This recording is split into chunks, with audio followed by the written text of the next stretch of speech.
Hi, Michael Yardney here in our weekly Rich Habits, Poor Habits video with Tom Corley. Welcome, Tom. Hey, Michael, it's good to see you again.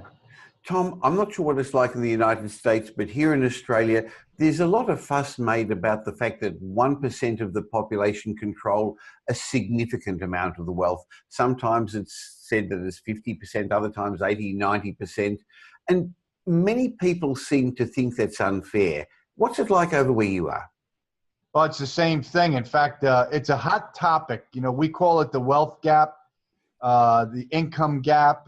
It goes by a lot of different synonyms, you know, but when you bring it up, 50% of the people you bring it up to are going to be pissed off at the wealthy people, and the other 50% are going to be pissed off at the poor people who are upset about the rich people. Well, Tom, I think it's fair to say that anybody who's watching this through our own channels, through YouTube, through Facebook, or our blogs, is very likely in the 1% anyway. They don't recognize that because there are billions of people around the world in the developing and the underdeveloped countries who make up the bulk of the population. So we're born in the best time in history, and for most of our audience in Western world, in America and in Australia in particular, we're in the best places in the world where everyone would want to live. So I think the first thing is to be grateful for what we already have. But again, rather than try and pull that 1% down, let's bring everyone else up. So let's understand how the 1% have accumulated their wealth, Tom, so that we can get there or get higher up the ladder as well. How have they done it? So Michael, so here's the whole point is, you know, everybody focuses on all these really, really rich people, the billionaires. They are the outliers in terms of numbers. There are only 680 billionaires in the United States, and there's something like 2,400 billionaires in the whole world. So and just in the United States alone, there's 15 million millionaires. So there's a lot more millionaires than there are billionaires. And the point is, these bell curve, I call them bell curve millionaires because they represent about 99% of the millionaires out there. That's what you want to be pursuing. You don't want to be pursuing the billionaires because they're outliers. So what do you have to do to become a bell curve millionaire? Well, what I found in my research is that 88% of these self-made millionaires, they read every day. They read to learn. They did at least 30 minutes, but oftentimes it was more. I know I do about an hour and a half a day now.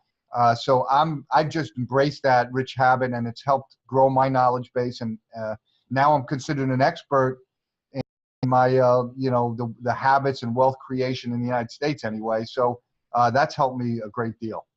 So, Tom, they read to learn as opposed to read to entertain themselves. That's right. They're just not reading for the sake of reading. You know, reading isn't a bad thing to do, but if you're pursuing success or if you want to improve your life, reading for entertainment's not going to help. What you want to do is read to learn something about your field, your vocation, or the dream that you're pursuing. Like for me, it's writing books and wealth creation, becoming successful habits.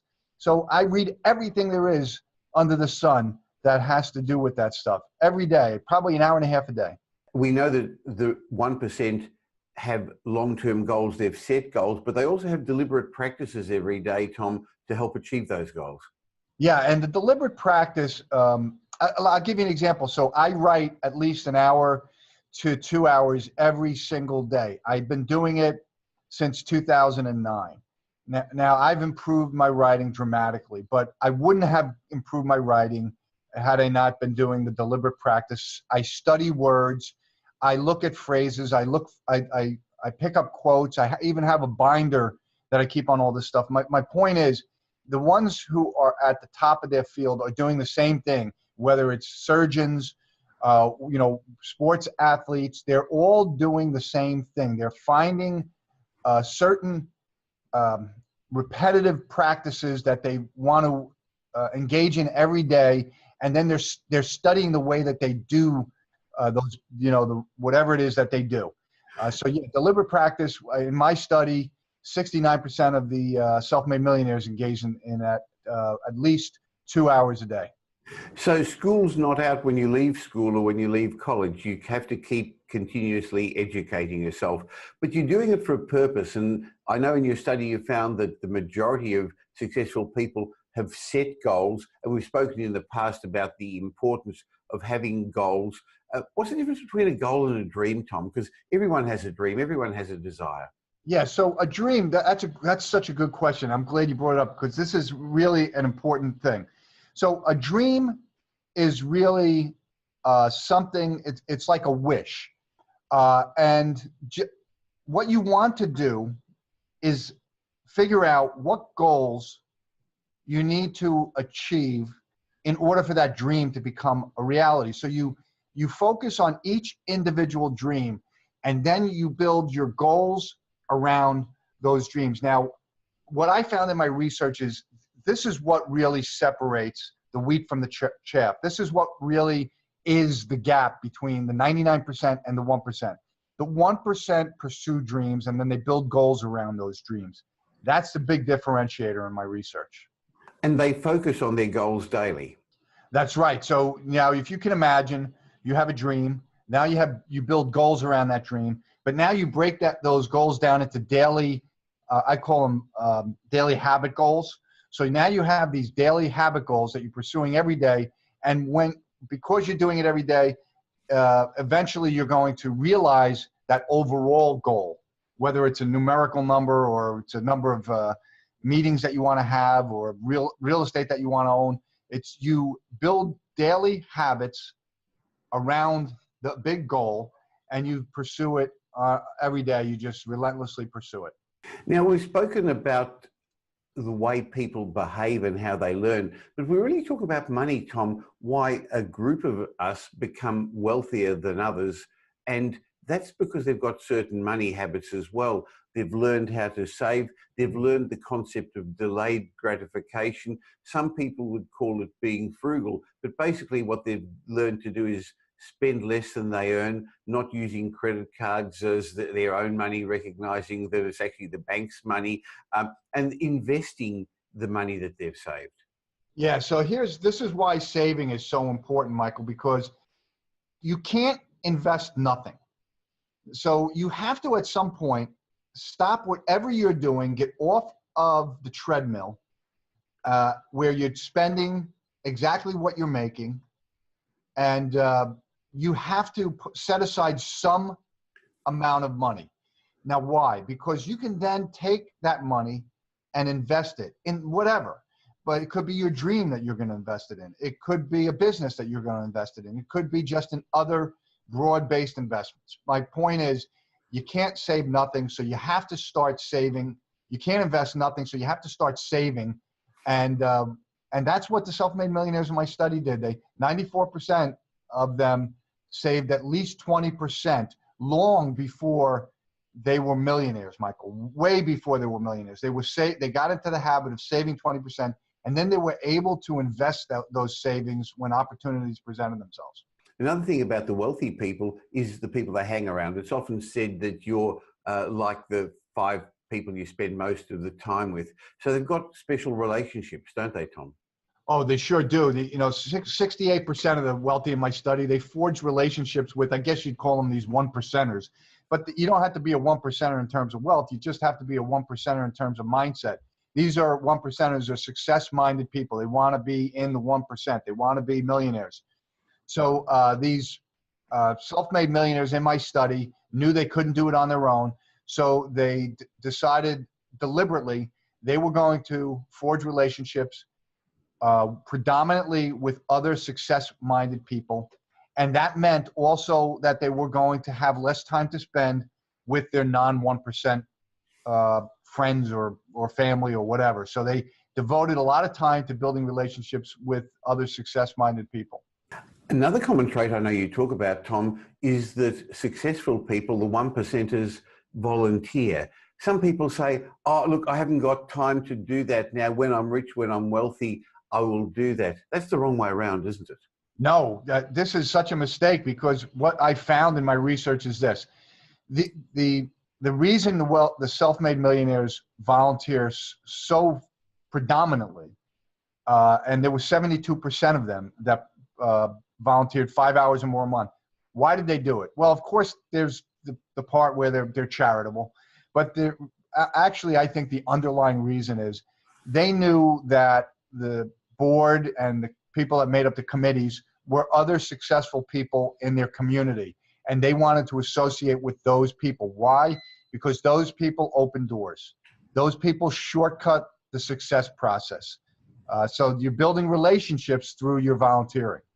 Another habit I know you talk about is the 5 a.m. club, where people wake up early. Now, I'm not a member of the 5 a.m. club. That's a bit too early for me, but I get up at 6 and I get so much done before everyone else does or before others come to work.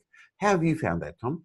Well, this was a big one for me because, like you, I wasn't an early riser. But when I finished my research sometime in 2008, 2009, that 44% of the wealthy people got up 3 hours or more before they actually started their workday. So I decided, well, I'm going to just take a page out of the wealthy. I'm not rich. Back in 2008, 2009, I wasn't. And I said, I'm going to just get up at 5 in the morning. And it was hard, Michael. It took me 3 months to get into that routine. But do you know what has happened now? Since that time, I've written 4 books, one with you. I got a manuscript that I'm going to publish soon.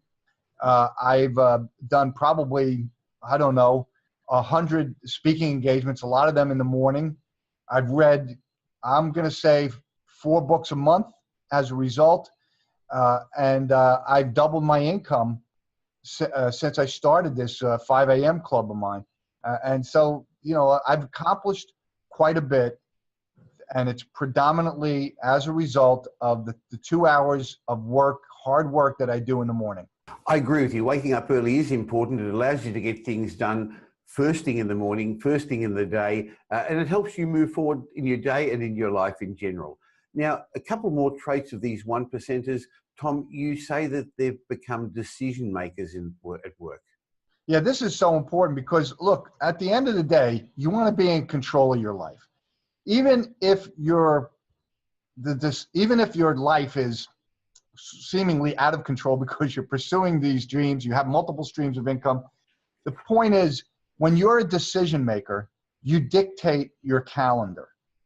You can say, I'm going to take that meeting. I'm going to go here. I'm going to go there. You know, I'm going to Vietnam to do a speaking engagement there. I made a decision. That was a power decision. I call them power decisions. Well, when you're a decision maker, you have the ability to make power decisions. That means you're not backed up against the wall and have to make a decision. You're in a position of authority, and you could say yes or you could say no. That's the big advantage of being a decision maker. Tom, I've found that a lot of people go to work and they work through the week just waiting for the weekend, and then they work those 30, 40 years just waiting to retire. That must be a very miserable way of going through your life. I think it's important to do work that, well, everyone wants to do work that they love, but at least you've got to do work that you at least like. Yeah, so what I found is there's really two things that made the millionaires millionaires. One is 86% at least liked what they did for a living, and they made a decent amount. They made it to my 3.2 million minimum threshold. But the ones that had by far the most wealth were the ones that loved what they did for a living. There was about 7% of them that really loved what they did for a living. So if you at least like what you do for a living, you're going to devote more time to it. You're going to do the studying that you need to do. You're going to do the practice that you need to do. You're going to build the relationships that you need to build. And if you love what you do for a living, you're going to find yourself wanting to do it 24 hours a day. And the only reason you stop is because you got to fall asleep because you're exhausted.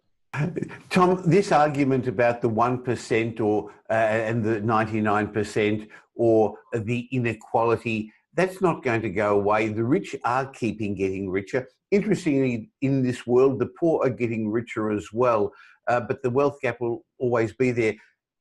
Everyone wants to be at the top of the mountain, but I think what's coming out from our conversation is that very few are willing to make the climb. So that 1% that control a significant amount of wealth are there because they were willing to climb the mountain. So I guess your message is, if you want to become one of the 1%, start climbing. Do what you need to do to accumulate your wealth.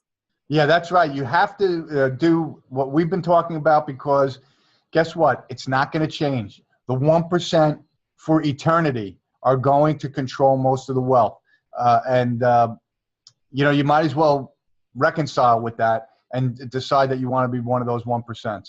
And where most of the people who are viewing this video or listening to this podcast as they're going on with their normal life are situated, they're in the countries where there's the opportunity to do that. We're so lucky that we are at a time where there's enough information, enough education, enough videos, enough podcasts out there to climb that mountain. So thanks a lot for your time, Tom. Look forward to having a chat with you again next week. Me too, Michael. I look forward to it.